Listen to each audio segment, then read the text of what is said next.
তিনি বললেন, আমি আপনাদেরকে সোনার বাংলা উপহার দিব।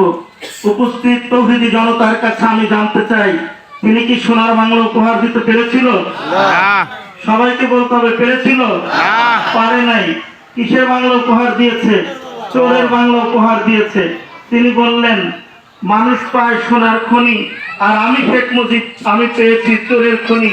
যেদিকে তাকাই সেদিকে চোর, ডানে তাকায় চোর, বামে তাকায় চোর, পিছনে তাকায় চোর, চোর দিয়ে ভরে গিয়েছে 7 কোটি বাঙালির 8 কোটি কম্বল। আমারটা কোথায় গেল?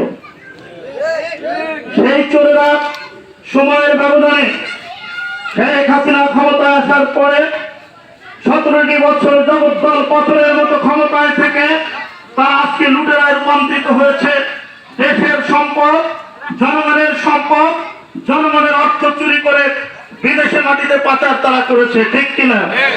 সম্মানিত ভাইরা আমার, আওয়ামী লীগ সোনার বাংলার কথা বললেও তিনি সোনার বাংলা উপহার দিতে পারেন নাই, ব্যর্থ হয়েছেন। শ্মশান বাংলা উপহার দিয়ে শেখ মুজিব এবং তার বেটি শেখ হাসিনা পলায়ন করতে বাধ্য হয়েছে, ক্ষমতার থেকে শেখ মুজিব বিদায় নিয়েছে, ঠিক কিনা? সম্মানিত